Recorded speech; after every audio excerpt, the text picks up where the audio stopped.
மாண்புமிகு பேரவைத் தலைவர் அவர்களே, மொழி எப்பவும் தொடர்புக்கான ஒன்று தான், இல்லைன்னு யாரும் மறுக்கவே முடியாது. உலகத்தில் இருக்க எல்லா மொழிக்கும் இது பொருந்தும், அதையும் யாரும் மறுக்க முடியாது. ஆனால் நம்ம தமிழ் வெறும் மொழி மட்டுமல்ல, பேசினா வர்ற ஓசை மட்டுமல்ல, திரும்பவும் சொல்கிறேன், தமிழ் ஒரு மொழி மட்டுமில்லை, அது நம்ம உயிர், அது நம்ம உணர்வு.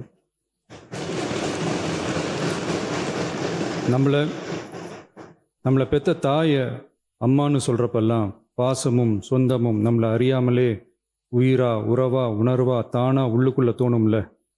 அதே மாதிரி ஏன் இன்னும் ஒரு படி மேலே போயே சொல்லலாம், தமிழ்னு சொன்னாலே எப்படி இருக்கும், என்ன ஆகும்னு சொல்லவா வேணும். தாய் எப்படி ஒரு மிகப்பெரிய புனிதமோ அப்படிதாங்க தாய்மொழியும். அதுலேயும் நம்ம தாய்மொழி தமிழ்மொழி இப்படி சொல்கிறதே போதும், எல்லாருக்கும் நம்ம தாய்மொழி உணர்வை பற்றி புரியும்னு நினைக்கிறோம். நம்ம தாய் நமக்கு மிகப்பெரிய புனிதம்னா நம்ம எல்லாருக்குமான தமிழ் தாய் பற்றி சொல்லவா வேணும். தாயை போற்றுகிற வாழ்த்துகிற தமிழ்நாட்டு மண் தமிழ்தாய் வாழ்த்து எப்படி விட்டுரும்? விடாது, விடவும் மாட்டோம். நமக்கு தமிழ்னு அடையாளத்தை கொடுத்ததே தமிழ் தானே. ஒரு பேரே, ஒரு சொல்லே, ஒரு மிகப்பெரிய வரலாறுனா அது நம்ம தமிழ் தான். அந்த தமிழை உயர்த்தி பிடிக்கிற தமிழை பின்னாடி தள்ளினா தமிழ்நாடு எப்படி பொறுத்திருக்கும்? ஒரு கட்சிக்கு பிரச்சனைனா சம்பந்தப்பட்ட அந்த கட்சி மட்டும்தான் போராடும். ஆனால் தமிழ்னு சொன்னால் ஒட்டுமொத்த தமிழ்நாடும் ஒன்றா வந்து நிற்கும். அதனால தான் சொல்கிறோம், தமிழ்னா உயிர், தமிழ்னா உணர்வு. உலகத்தில் தோன்றிய பல மொழிகள் காலப்போக்கில் மறைஞ்சு போய் இருக்குன்னு சொல்லுவாங்க. ஆனால் நம்ம தமிழ் காலகாலமாக நிலைச்சி நீடிச்சு நிற்கிற ஒன்று. தமிழில் என்ன இல்லைங்க, இலக்கணம் இலக்கியம்னு பல ஆயிரம் வருஷமாக இருக்கிறது நம்ம தாய்மொழிக்கு தானே. தொல்காப்பியம், சங்க இலக்கியம், ஏன் உலகம் முழுக்க தெரிஞ்ச திருக்குறள் ஒன்று போதாதா தமிழோட பெருமையை சொல்கிறதுக்கு? இவ்வளவு பெருமை கொண்ட தமிழ் மொழியோட ஒரு அடையாளம் தான் நம்ம தமிழ்தாய் வாழ்த்து. ஒட்டுமொத்த இந்தியாவோட பன்முகத்தன்மையை உயர்த்தி பேசுகிற தமிழ்தாய் வாழ்த்து நம்ம ஊரில், நம்ம தமிழ்நாட்டில் முதல் இடத்துல தான் இருக்கணும். நம்ம இந்திய அரசியல் சாசனமே ஒவ்வொரு மாநிலத்தோட மொழிக்கும் பண்பாட்டுக்கும் பாரம்பரியத்துக்கும் பாதுகாப்பு உரிமையை கொடுத்துருக்கு தானே. அந்த உரிமையின் அடிப்படையில் தமிழ்தாய் வாழ்த்துக்கு முதலிடம் கொடுத்து தானே ஆகணும். அதானே மாநில உரிமை. அப்படிப்பட்ட தமிழ்தாய் வாழ்த்து தான் 1970 நவம்பர் 23 முதல் அரசு விழாக்களில் முதல்ல பாடணும்னு சொல்லி ஒரு அரசாணையை போட்டு அந்த செயல்பாட்டுக்கு வந்துச்சு.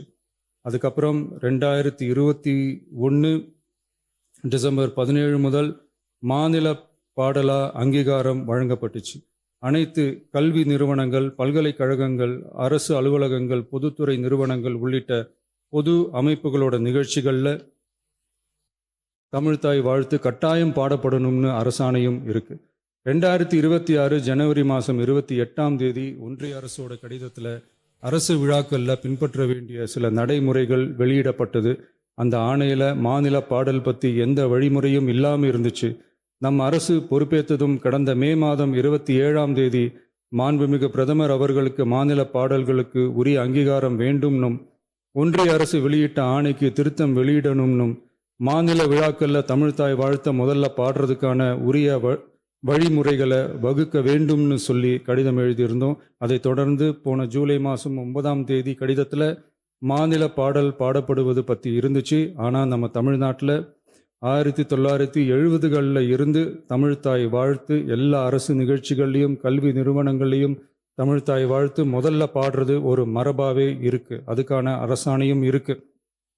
மாண்புமிகு பேரவைத் தலைவர் அவர்களே, தமிழ் நமது உயிர் மூச்சு, தமிழ் மொழி நமது அடையாளம், தமிழ் பண்பாடு நமது பெருமை. அதனால தமிழ்தாய் வாழ்த்தின் மரியாதையை பாதுகாப்பதில் தமிழக வெற்றி கழக அரசு ஒருபோதும் சமரசம் செய்யவே செய்யாது.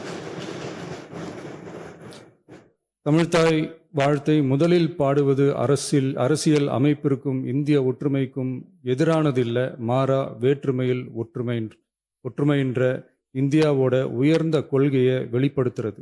மேலும் தமிழ்தாய் வாழ்த்தை முதல்ல பாடணும்னு சொல்றது அரசியல் சம்பந்தமான விவாதமா மாறணுங்கிற அவசியமே இல்லை. இது தமிழர்களின் பொது அடையாளம்.